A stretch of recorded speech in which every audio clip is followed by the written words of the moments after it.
We're excited about this very important topic as we think about Sex Traffic Awareness Month and just how it's just becoming a big issue and what should the response of the church be. And we're very excited to have Chelsea Brown with us today. I've known Chelsea for many years. When she was a student here at Oak Hills Christian College, she was very involved in the Red Lake Reservation, ministering among the kids, even after the school shooting that happened back in 2005 where several died. She was there in the front lines ministering, comforting all the youth up there. And she's also got experience in the Hopi Reservation, working with Ron Hutchcraft Ministry, and now being back here in Bemidji, Minnesota, she attends Catholic Alliance, working with families and youth in the Leech Lake Reservation. So she's got many years of youth ministry experience, and we're just excited for her to share with us today. So thanks, Chelsea. All right. Hello, everyone. I'm really excited to be able to talk with adults, even though we're kind of through the screen right now. Currently, my biggest ministry is I'm a mom to 4 kids. We have a 5-year-old, 4-year-old, 2-year-old, and 1-year-old. So pray for us. So I'm really excited to be able to talking here. I'm going to set up my screen to get my PowerPoint. Okay. All right, so can everyone see that? Awesome. Okay. So I'm going to dive right in. Just for the sake of time, we are going to be covering a lot of parts to sex trafficking and sexual exploitation. Don't feel like you have to know it all. I do believe we're going to send out the PowerPoint afterwards if you have, so you don't have to be writing down super fast because I might go through this fast. And I will stay afterwards if you do have more questions as well. So, definition of sex trafficking versus sexual exploitation. Sexual exploitation is pretty common, or what we would see more of here in the North America region. Sexual exploitation, minor commercial sexual exploitation, occurs when someone aged 24 and under engages in commercial sexual activity. A commercial sexual activity occurs when anything of value or promise or anything of value. So like if you have like money, drugs, food, shelter, rent, is exchanged by any means of sexual activity. So here in Minnesota, where I live, we see a lot of what's called survival sex. And so there might be, whether it's a teenager or even an adult, they have no place to stay and their landlord says, hey, you can stay here, but you have to perform these sexual acts. That's an exchange of sexual exploitation. Now, sex trafficking requires a third person to facilitate this. I'm just gonna move this on my screen. Oh, 1 second, sorry. My face is in the way, so I gotta cut that out. There we go. And so requires a third person to facilitate or profit from. Usually force, fraud, or coercion is used. So that would be where someone, a trafficker, says, okay, I will give you this person if you pay me this money, and then they facilitate the exchange. All right, so traffickers. So we're going to talk about traffickers. A lot of times we think of the pimp that is wearing the big fur coat, the hat with the feather, usually black male, is what we think a trafficker is. And I really want to get that image out of everybody's heads, because that just for the most part is not the reality of the trafficking that happens here in North America and the trafficking that affects Native America in a huge way. So traffickers are usually known to the survivor. I was reading some stats, and one stat said 85%, even as high as 85%, are known to the survivor. They can be the family member, a boyfriend, girlfriend, trusted adult, person who has authority in their life, like a coach, pastor, teacher. It's something that is really hard for us to want to talk about, but many times the traffickers are within the family. And so just be aware of that when you are looking at your church communities, when you're looking at your ministries.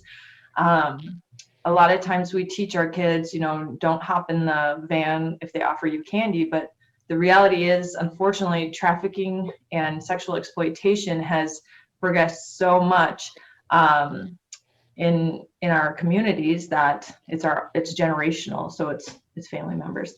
There are pimps as well, brothel owners, massage parlors, landlords, youth workers. Usually trafficking rings that are found in North America are local.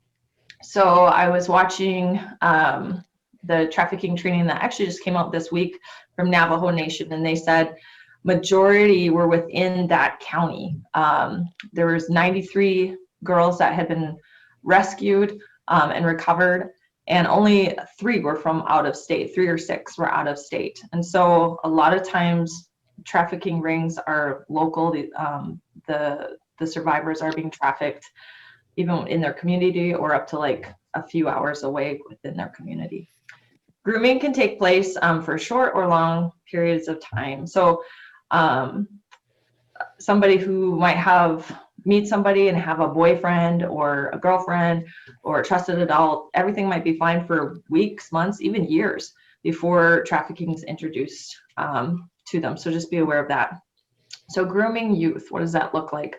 Some recruitment locations can be at school, libraries, shelters, churches, parks, juvenile detention centers, bus stop rides, abandoned buildings, malls, parties, basically anywhere that either youth or even young adults or any age can be there. I want to point out shelters because we actually had this happen in our community where there was a girl, she was being pimped out by a guy that she knew, so she was being trafficked, and they told her to call the local women's shelter and say that she was a victim of domestic abuse, and she went in there and she started recruiting some of the women from this women's shelter.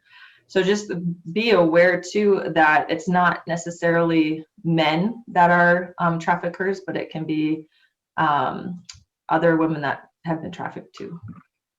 Traffickers specifically look for youth who are seeking love, acceptance, or even excitement. And I think as adults, especially as parents or even mentors in our community, ministry leaders, we really need to be pouring into our youth so that they do feel that love, that they see God's love, that they see they're accepted, and not go seeking after that approval. Because unfortunately, traffickers look for vulnerable kids that maybe come from broken homes or are going through a tough time and they don't have somebody to lean on. And so we want to make sure that we fill that void with the love of God and being positive role models in their lives. Recruitment through other youth online and in person is common. We also worked with a youth that she had been in a church youth group, and a young guy came in, he was new, they started dating, and she was recruited to trafficking through that church youth group. So a great resource is Not a Number, hashtag not a number. It's on www.love146.org. I was looking through this website, and it's a really good website for youth that you can present to youth, that you can, it helps show different signs of trafficking. It's a really great resource, and it's geared for younger people to look at too. So who's purchasing other humans for commercial sex? A lot of times we just think that it's, some person that's like over sexualized, this pervert guy that lives by himself and nobody even knows that he's alive. And that's just simply not true. And so hopefully today we can kind of bust some of those myths of trafficking that we have in our heads, so that we can be more aware and that we can have our eyes open to what is going on in our own communities, because it is happening in almost every community. So sex buyers are predominantly middle-aged white married men from across the state of Minnesota. So that's in our state, but also in all states and provinces as well. Many buyers seek young victims, with some willing to buy sex from a minor. Most sex buyers travel during the workday between 30 to 60 miles, and some will even travel many hours to purchase a minor. So just be aware of that. Trafficking in our church. So we have a video. I'm going to stop sharing, and Mark is going to put that up for us. Don't do it. My boyfriend will break up with me. Don't buy it. We hear all the time. Boys will be boys, and it's okay to use women. Don't buy it. The media teaches us that our value lies in our bodies and how desirable we should be to men. Don't buy it. He told me he loved me, that I'd only have to strip for a little while and we'd start a new life together. Don't buy it. Stripping and porn are harmless. It's not hurting anyone. So what's the big deal? My daughter had to go to the ER 7 times while she was involved with porn because of the constant violence and trauma. It all started with a modeling ad. I mean, she's 18. She's making her own decisions, right? I'm sure she likes it. They changed my name, threatened my family. I was thousands of miles away and sold for sex. Don't buy it. The man who bought me said, I thought we killed all you Indians. Prostitution is about power, control, and oppression. Don't buy it. They tell you that there is no way out, that you're worthless, that no one wants damaged goods. Don't buy it. Guys act like being a real man means dominating women, acting like you own them. Women are not products. Children are not products. People are not products. Men are more than consumers.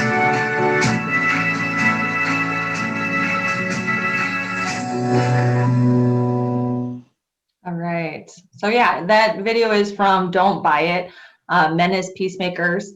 It's a great website, and at the end of today, on the PowerPoint, actually, I have all of the resources that you guys can look at. So let me get back to my. Okay. So trafficking in our church. All right. Our churches need to be a safe place to talk about addictions, thoughts, and sexuality. So I'm kind of glad I can't see your guys' faces right now in just my PowerPoint. But we're going to talk about how in our church can we prevent sex trafficking? Because a lot of times we think, oh, that's you know, someone who's being prostituted on the corner in a big city. We don't have that problem in our church. We don't have that problem here. Or if we knew someone was being trafficked, then we would definitely help them. And those are all great thoughts. But there's actually something that each one of us can do in our church, which is addressing what leads to sex trafficking and supply and demand. And so one of those things is pornography in our churches. And we know that 75% of men in our churches do view pornography, and even that does, there is, I think the percentage is slightly lower for pastors in our church. Sadly though, in our churches, if someone comes out and says, hey, I'm addicted to porn, or I'm struggling in this area, there's just this big stigma and they're casted to the side. And we really need to be able to have those sometimes awkward but open conversations where we realize that we all have sin and we all have thoughts and desires that need to be talked about before they cross lines into being illegal and adding to this problem, because it does add to this problem. So stay up to date with helpful resources to help men and women in our churches. It's not just men. The number for pornography addiction is around 25% for women, which includes our younger females in our churches. There's Conquer series. They have a pornography addiction test rate on there. And so Conquer series is a great series for churches to, once you receive the training, you can actually lead groups in your church or your ministries. And it's just a great series that you can come together to really conquer this addiction. Because as we start seeing men of God rise up, as we start seeing the family come together and be whole, then we're going to start seeing younger girls, younger boys that feel loved, that feel accepted, that feel safe, that when a groomer or a trafficker comes up to them and tries to offer them love, they aren't going to just run off and do things they never imagined that they would do for just love or connection, because they're going to have that at their home. And so this is something that is really important. So keep watch over our children and vulnerable people groups. Just be aware that Trafficking happens in our youth groups. It happens in our ministries. Looking for the teenage girl that might have been part of the worship leader singing and maybe a leader in your group. And then all of a sudden she's shut down and not coming around as much, or she's there, but she feels uncomfortable with another person in the youth group. You know, investigate that, talk to that person, ask them how they're doing. Add groups on your Facebook like Missing Murdered Indigenous Women USA. And if you just type that in your Facebook, that pops up. So then you can be aware of our Native women. They do post boys and males on there as well that are missing, so that you can be, you know, eyes of your community, because one of these missing people might be in our community. They might be trafficked in our community. And so kind of, I like to go on this page once a week and just look at the faces, so that when I'm at Walmart, when I'm at Target, I'm aware, you know, especially if they were from South Dakota or North Dakota, you know, within my few states as well. So what does God say about this? Romans 8:6, the mind is governed by the flesh. The mind governed by the flesh is death, but the mind governed by the spirit is life and peace. I really love this verse, because if all of us, if we follow our flesh, that it does lead to death. It does lead to these ugly things that contribute to, whether it's trafficking, whether it's addictions, whether it's other things that harm ourselves. But when we have our minds that are governed by the Spirit, that's where we're going to see life. That's where we're going to see peace. And even for survivors, as they read this verse, to say, you know, whatever has been done to you, God can walk through that with you, where you can have life and you can have peace once again restored in your life. James 1:14 and 15, but each person is tempted when they are dragged away by their own evil desires and enticed. Then after desire has conceived, it gives birth to sin. And sin, when it's full grown, gives birth to death. There is a period, whether it's pornography, whether it's buying an adult person that we would say prostitute, you know, in the video where the guy said what she says she likes it, or she consented to it. You know, there is an excitement of, am I going to get caught, not get caught? When we're in sin, sometimes the beginning it seems exciting, or it's feeding something, because it's either an insecurity or chasing after intensity versus intimacy. But eventually what happens when we sin with anything, then after that high or that period, then all of a sudden we need more of it, but it doesn't satisfy us. And so that's kind of that full circle of, as it grows, then it leads to death. So when will sex trafficking end? When the demand for commercial sex of any kind ends. If no one is purchasing other humans, this $150 billion or $150 billion industry will collapse. And that's huge, because a lot of times we think, oh, this is never going to end, it's going to be impossible. But it really starts with each person saying, what am I allowing my eyes to see? What am I chasing after? And so if no one buys another human, then it's over. Then trafficking is over. So I would say get rid of all legal avenues of sexual exploitation, commercial sex, pornography, sexual massage parlors, brothels, strip clubs. So here's another one where people are like, well, it's legal, so it's fine. You know, bachelor parties go there. These are all linked for trafficking. There have been many girls that have been rescued out of sex trafficking that have said their pimps or traffickers would take them to strip clubs, and they would the buyers would be right there, and so they were forced to strip in front of them, and then the buyers would meet with the pimp to buy them right after. So this is not a healthy place in any way to help, and obviously from a Christian standpoint as well, the eyes of the flesh are never satisfied, and so we need to be going back to, what does God say about sex? What does he say about healthy marriage, healthy unions, and to really return to what God says is good and pleasing.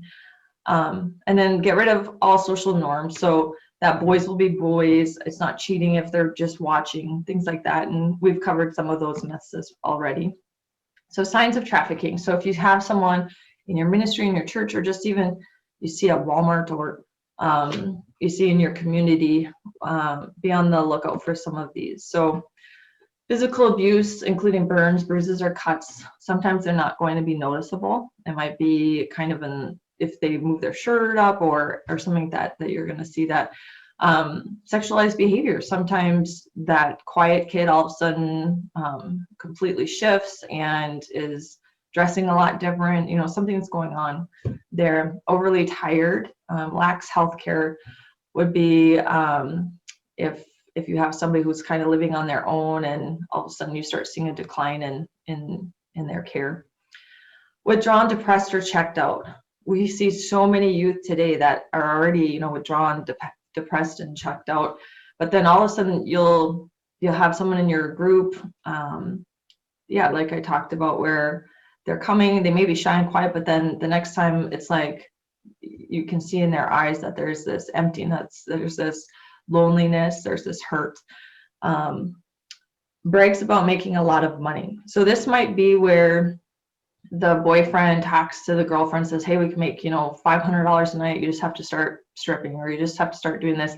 And so sometimes we'll see them talk about making all this money, and that, again, at the beginning of that lifestyle, there might be something that is enticing, that is fun about making that money. But again, if they're a minor, it is never consensual. And even as an adult, a lot of times there is fraud or coercion where she's not understanding what it's going to cost her in the end. And like in our video, the one mom said her daughter was a porn star, but she was rushed to the ER 7 times because of things that had happened to her. So new tattoo, pimps use tattoos to brand their victims. There were some girls that I met that had a tattoo right on their face. And so everyone was like, oh, that's a cute tattoo of that picture. And everyone thought it was so cool, but it's actually, their traffickers are that bold that they literally tattoo the woman's face so that if she ever leaves, she will always be recognized by other gangs, by other members, to know that she belongs to that person. And then other times you'll see like smaller tattoos that are hidden in kids or teens' bodies. So just be aware of that as well. Older friends with different lifestyle. So hanging out with a lot of older people, that's kind of not a healthy thing. Appears malnourished, has a few or physical possessions. It's is not in control of his or her money. So they might, you know, not be able to, you're planning a trip and they can't come up with like even $10, but you know that they have a job, or that can also tie into labor trafficking, because that's huge in North America that we don't really talk about, is labor trafficking. And you know, we know sexualized things that those we want to report if we see somebody being abused, but a lot of times, like, it could be somebody washing dishes, or it could be, so labor trafficking is really tied into sex trafficking as well, because it's a loss of control, not having their money or a means to get out, whether that's labor or sexual trafficking. Inability to clarify where he or she is staying, avoids eye contact. So kind of, again, that shame or that fear of being exposed to what's going on in their life. Fearful, anxious, tense, nervous. They don't have any type of identification. So a lot of times, even with an adult, if they wanted to, like I said, if they wanted to get out, they couldn't if they wanted to, because they can't leave. So why don't victims leave? So I get this question a lot, where people think, you know, we picture these girls tied up in chains, hidden. And yes, that does happen sometimes, but majority of trafficking, there aren't any physical chains. One girl was being trafficked where she, like I said, so she met this guy in her youth group and thought it was just an exclusive relationship. They began being sexually active, and then he said, hey, why don't you go do what you did with me with my friend Johnny? And she's like, what are you talking about? No way. And then she found out that he had hidden a camera. And so while they were having sex, he had hidden the camera and recorded it. And then he showed her and said, I will show your family, all your friends, I'll post this everywhere.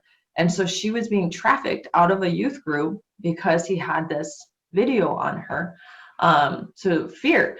So she was very scared that this would come out. She was afraid that people would think different of her. So they would pick her up. She would say she was going to sleep over at, Jenny's house all weekend.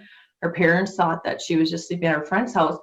Pick her up. They drove her a couple hours away, and she was being trafficked that whole weekend, and then drop her off at her home. And her parents had no idea that this was going on. So dependency. Other situations would be causing or exploiting a pregnancy. So sometimes if they are being trafficked, they have children with their traffickers. So they're afraid to leave. Even if they're at a hotel room alone and their trafficker's not physically in that room with them, they know if they run or if they call the police that trafficker is just going to take off with their child. Or chemical dependency. So addiction plays a big role with some of the survivors as well. Psychological factors. So I agreed to do this, so it's not illegal. That is a big lie, because a lot of times, thankfully, in Minnesota, we pass laws that are called the safe harbor laws. And there are several other states as well that have this, that if a minor is picked up, they are not going to be prosecuted as a prostitute. They're going to receive services for being trafficked. And then also, if they're under the age of 24, there may be some criminal charges if it's tied to not related to the sex trafficking itself, but there might be some other criminal charges that they might have to deal with. But for the most part, they want to get that person being trafficked, if they're under 24, services right away, and try to avoid any criminal charges, because a lot of times you're dealing with these survivors have been either victims of past sexual abuse, or like we talked about, they've been coerced, they've been forced into this lifestyle. So how to help possible survivors. So, and I use the word survivors too, because a lot of times if you go up to someone and you say, oh, are you a victim?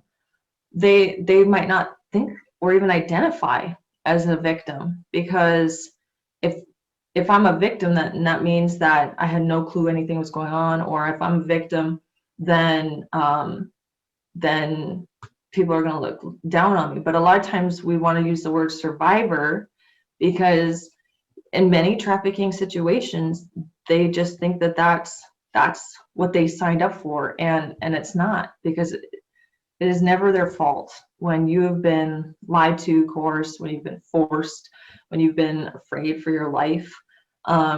We do a lot of things to stay out of harm or to survive. So that's why I use the word survive. So to help, we can provide opportunities for them to share their story. So I might talk with someone and say, I heard this great training on sex trafficking and exploitation. It could be even just somebody saying, hey, if you do the sexual act for me, you have rent free, or I'll buy you this, or I'll give you this. That's considered exploitation. Did you know that? And they might say yes, or they might say no. And then you can say, is there anything like that, or has anything like that happened to you or someone you know? That might kind of open that door for them to share their story, because a lot of times if somebody is being abused or exploited or trafficked, that's not going to come up in a conversation, especially in our ministry settings, because a lot of times we don't talk about that. And so to be able to just kind of open those doors of, hey, how was your week? Anything happen that you want to share? I want you to know that this is a safe place. You can tell me anything, things like that. So don't try to pry though every detail. So if somebody comes to you and says, hey, my parents sent me over to my uncle's house, and then he started saying that I have to do these favors for him, and then he'll pay for my parents' mortgage.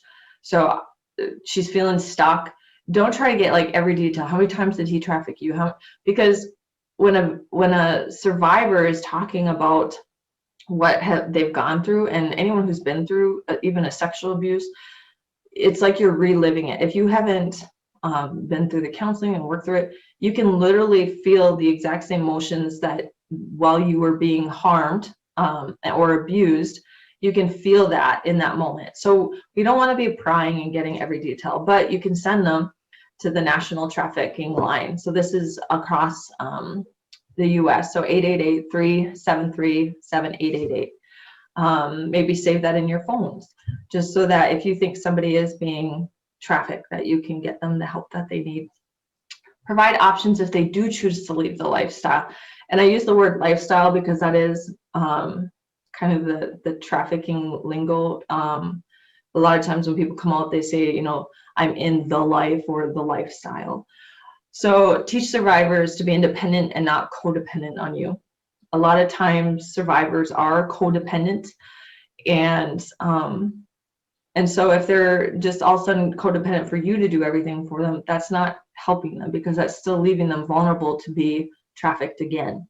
Or sometimes they might say they're not ready to get out, and so you want to teach them, you know, here's the National Trafficking line, here's the local shelter that you can call at 2 a.m. if you're ready to get out. And, you know, so do some digging on what are the resources in your local community, and have that on hand. Because if it's 1:30 in the morning and they call you and you don't answer your phone, and then you find out later something happened to them, you don't want that to be on you. You don't want their life to be dependent on you. You want them to be able to know, okay, I got to call this number, or have that paper. I can call this shelter to get out.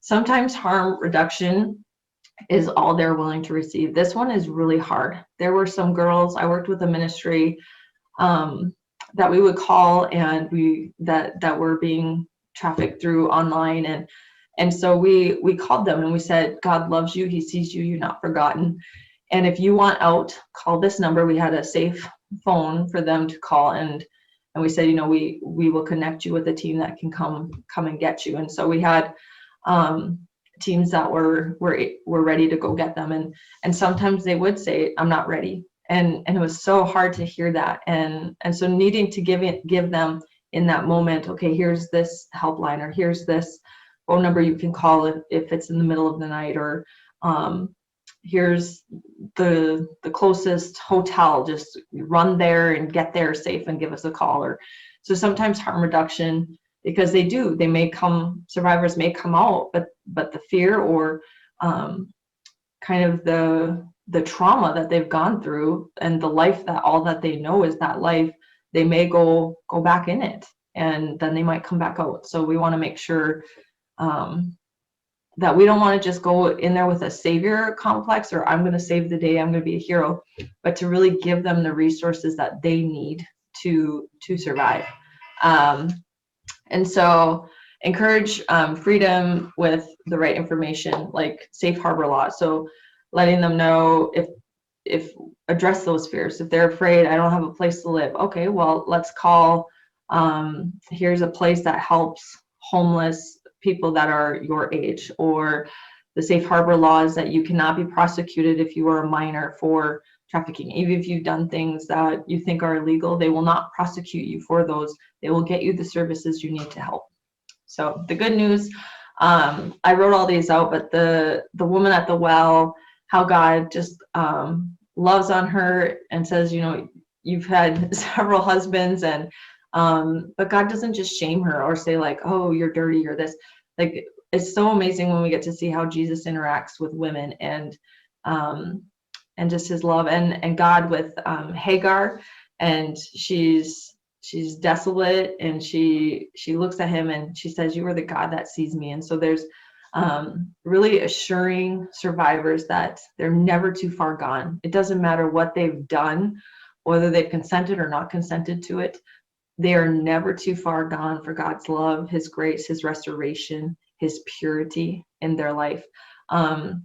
Rahab was another really awesome story too, that she's in the genealogy in Matthew 1:5, to be in the genealogy of Jesus, and she was a prostitute, but God redeemed her because she made choices. And then Revelations 2:20 through 27, it's a really great section on what God's and the end times, what's going to happen with those that do follow Jezebel. That's why it is so important for us to kick these pornography habits, to kick to open our eyes to what God's intent for marital sex is, sex in this world, and healthy behaviors, because it also talks about those that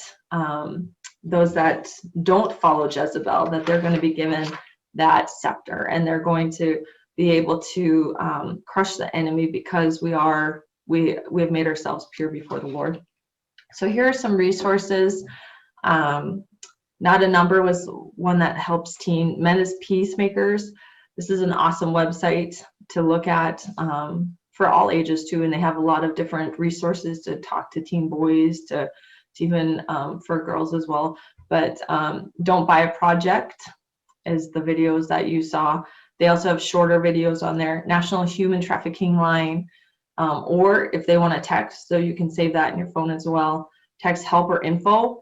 If they can only text, or if they don't want to physically talk to somebody, if they're scared, they can text. A lot of times our young people today are better at texting than talking. Polaris Project. Polaris Project has a lot of statistics on trafficking and kind of what's going on in our world here today. Fight the New Drug is another site to help with pornography addictions, marriage counseling, and then the Conquer series is what's on there. So, all right, that's all I have for you. Just wanted to let you know the next meeting, United in Christ Zoom meeting, will be February 18th, and same time. We'll have a special guest. His name is Colin Smith. He is a pastor, senior pastor of the church, E-Free Church, called The Orchard outside of Chicago. He's been on Moody Radio a lot. And anyway, I met him years ago, and very excited about his Unlocking the Bible series. And he's going to be talking about that. We live in a day and age where a lot of people don't know the Bible and the storyline and the major connections. And so Colin, several years ago, did a book. I got a sample right here called Unlocking the Bible. He has 4 volumes, 2 of the old and 2 of the new, to unlock the Bible so people will get more comfortable with the storyline of the Bible. And we're excited to have hhim come and share again February 18th. And so I'd ask you to mark your calendars. We'd love to have you. It'd be a great resource. I know that I've been using it for many years in Native ministry. It's been a redemptive history, walking people through that storyline to know the Word of God. And so we would love to have you. And again, as Huron Claus shared, Chief and Oak Hill Center for Ministries, we're excited for this summer. Lord willing, July 15th through the 17th. It's a Thursday, Friday, Saturday. And again, the location is not going to be, originally last year, we're going to have it at the E-Free Church in Bemidji, but we're moving it just up the road to Oak Hills Christian College. We have a big campus here and lots of room. We're going to have an outdoor tent, Lord willing, and we got buildings for the breakout sessions. So we're just going to trust the Lord what he wants to do. As we shared in our prayer time, look at our nation. Look at the division that's happening. There's not been a greater opportunity for the church. And we think as native and non-natives, as we come together to be that light in the midst of the darkness, celebrating the unity because of Christ, but also the excitement of how God wants to raise people up to reach the nations. And so we would invite you to consider coming. I know that COVID, there's a lot of unknowns, but we're going to just trust the Lord in this. And so again, July 15th through the 17th. And this session was recorded. So I think Mark you can have access to that, where you can download that and look at what Chelsea Brown has shared with us. Again, thanks, Chelsea. And then also Taylor Lee reminded us this weekend they have a prayer gathering, again, praying for unity. And so anyway, God bless you all. We're grateful for this opportunity we had together. Mark, would you close us in prayer? Sure. And just as a reminder, Chelsea's agreed to stay on. If anybody has any questions or would like to ask anything of her after we pray, then she'll hang out with us for a little bit, and we'll continue the conversation. Father, thank you for your goodness and your grace. Father, our hearts are broken today, thinking about men, women, boys, and girls whose lives have been ravaged by trafficking. Father, we know people all around us whose lives have been marred through abuse. And Father, that's not your plan. Father, I pray that you will open our eyes and help us to see the needy around us, not just the spiritually needy, but the physically needy as well. And that you would help us with hearts of compassion to extend your grace and your love and your mercy to those in need. Father, I pray that you'd help us to be able to network with one another, to be able to help those that are caught in this lifestyle of being trafficked. Father, I pray for those even in this moment that are caught as one who's being trafficked, one who's being enslaved in this sex trade. Father, I pray that you would remind them even in this moment that there is hope in Jesus. Father, that you would speak to them in their soul, in their mind in this moment, and let them know of your love for them. Father, I pray that you would again just help us to be sensitive to the needs of those around us. Thank you for Chelsea and for her passion, for reaching those who are caught. And Father, I pray that you would give her protection as she ministers, but give her a favor and anointing as she goes out and about throughout the ministry field that you placed her in, to be able to come across those who need help, and that she would be able to be your hands and feet to them. Thank you for so many that you raised up that are involved in this type of rescue ministry. And again, I pray the same blessing for them. Father, I pray that you would rid our Indian communities across this land of such perils as sex trafficking, drugs, alcohol, so many things that are ravaging our people, keeping them from your blessing. Father, I pray that you would help us to be ambassadors of the gospel, the good news of Jesus, and peace that comes thereby. Father, I pray your blessings on each one on this call and the ministries to which you've called us. And we pray these things in Jesus' name. Amen. Okay. Well, I guess it doesn't matter who goes first. I'm Greg. A couple of times you mentioned the age 24 as kind of a threshold age. I think one was in the definition of sexual exploitation, those below age 24, and later on, and it had to do with resources that are available. I just wondered what is significant about that age? Yes, in Minnesota, we recognize that just because somebody turns from 17 to 18 doesn't mean that they all of a sudden have the self-awareness that they know how to get out of trafficking and get all the resources that they need, as well as the decision-making. They say your frontal lobe decision-making isn't fully developed between the age of 21 and 24. So I think mental health, because trafficking is actually under, like, the safe harbor laws are under Department of Health. And so they recognize that just our brains can't make that decision. So that's kind of, I think, where they've decided that a lot of the resources, a lot of the services that will be offered up to the age of 24, so that they can get that a person that's been through trauma, through their teens, through their some of their adulthood, and then hopefully they'll have that all developed. Okay, so it's like a broader window for working with people like that. Okay. Correct. Yes. Chelsea, do you have any native specific demographics on how many, what percentages maybe of Native youth are trafficked or have experienced some type of sexual abuse?